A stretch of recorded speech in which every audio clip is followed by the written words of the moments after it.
Hi everyone. So I just played a game this morning against a solid player, and I really feel this is an important one to share because my opponent managed to, in my opinion, was pretty much losing the game from move 2.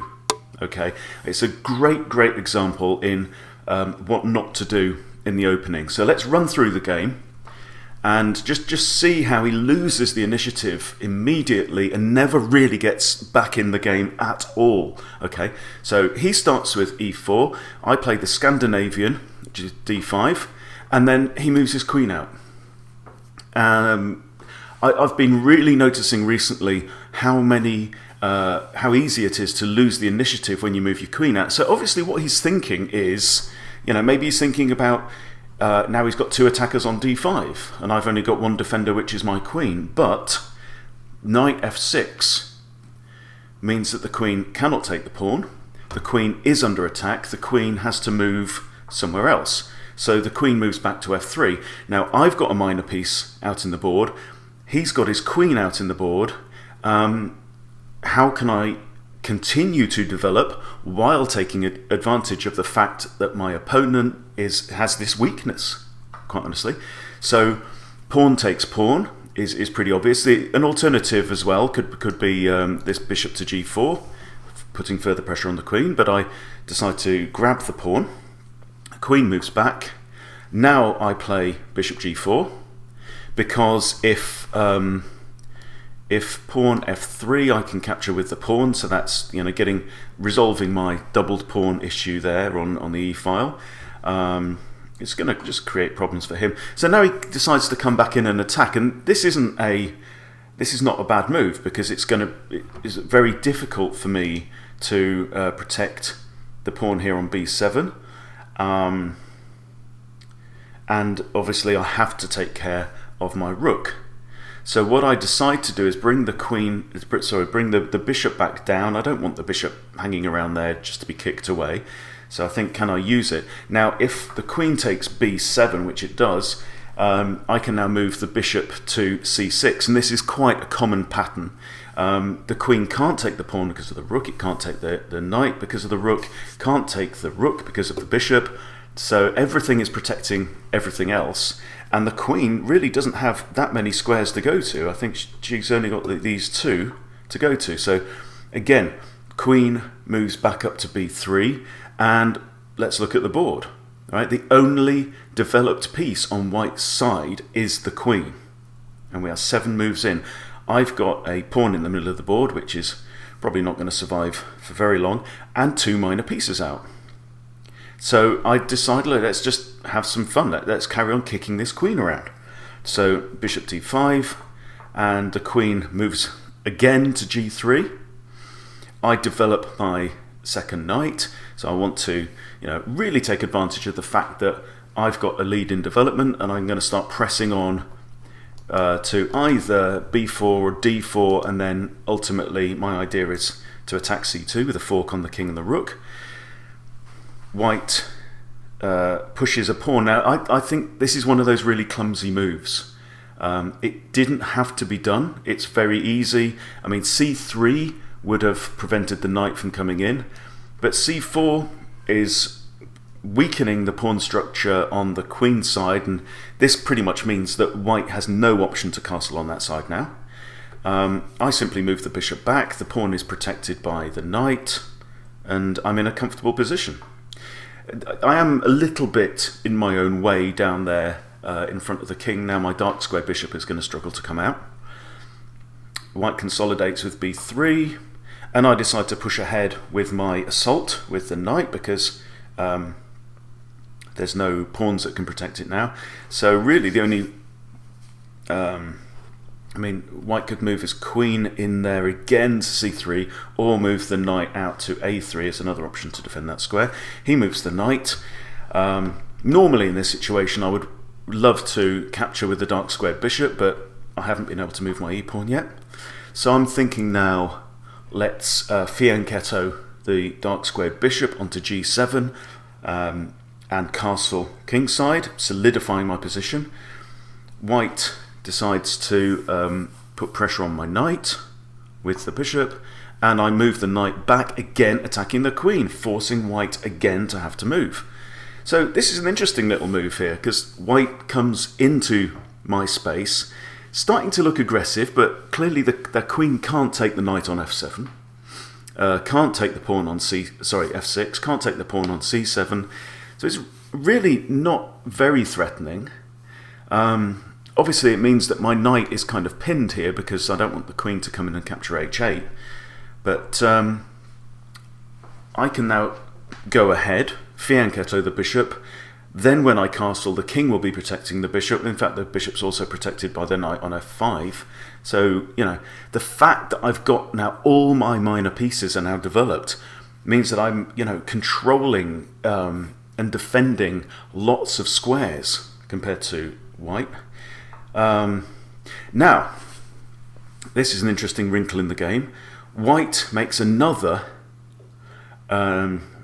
aggressive, bold pawn move, thinking that I've got, I'm going to be in trouble here. Now, remember this, so the first instinct here is to, oh no, I have to move the knight, okay?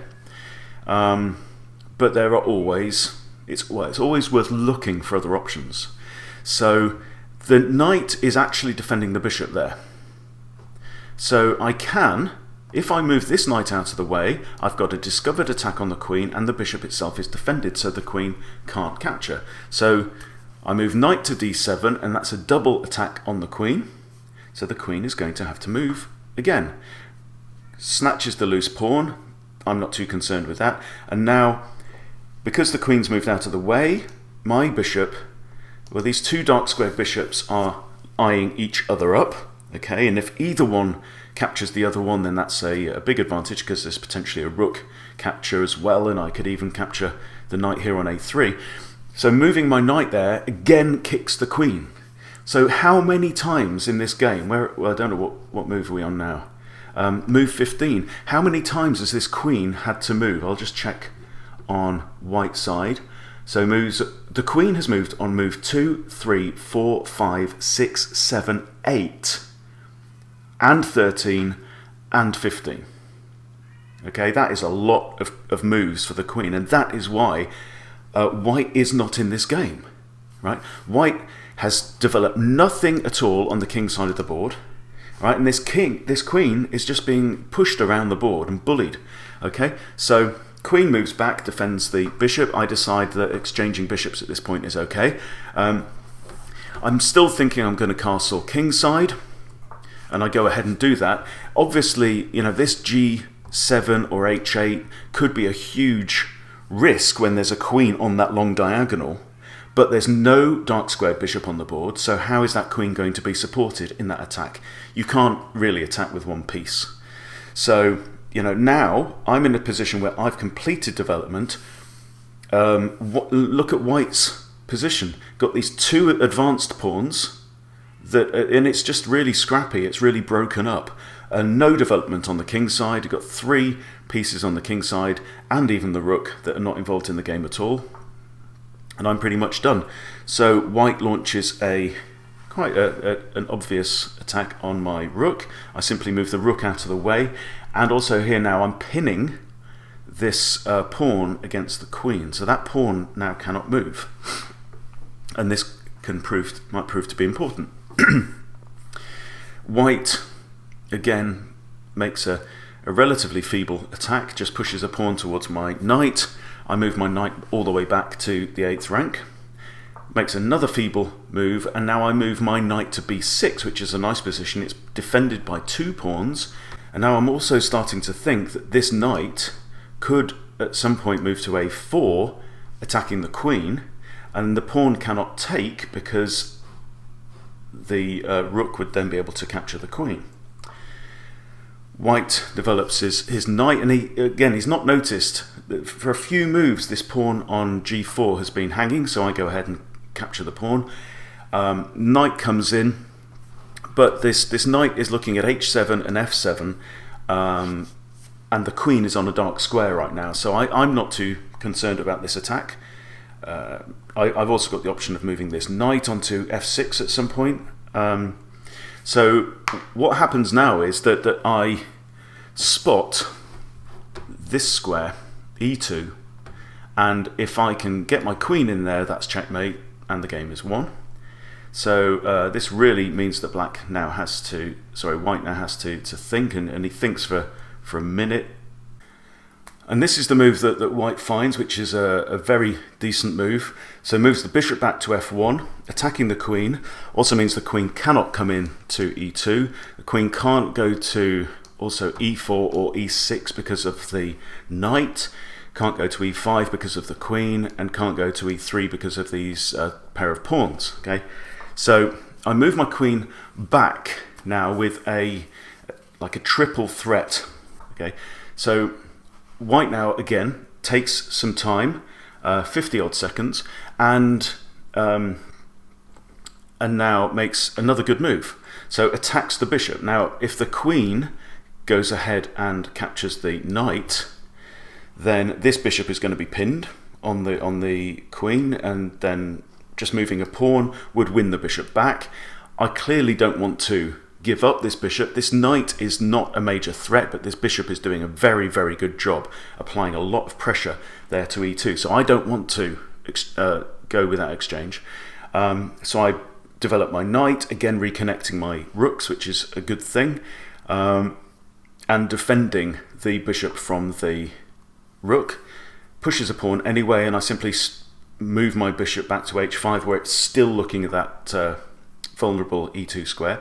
The knight is still in my way. I really want to be able to move my queen to one of these squares with a serious attack, but right now I can't do that. So now is the time to move my knight into a4. So remember, I spotted that potential move earlier on, but I kept it in my pocket for a while, because what I realize is that this queen is controlling this long diagonal, and I would love to move my queen, say, onto e5, but I can't because the queen is there. Now what I do realize is that with white's previous move, moving the rook off a1, does mean that the queen can now move back to a1 and continue to defend that diagonal. But instead of that, white decides to play a bit aggressively and move the bishop out. So I'm thinking now, so white took 39 seconds on that move.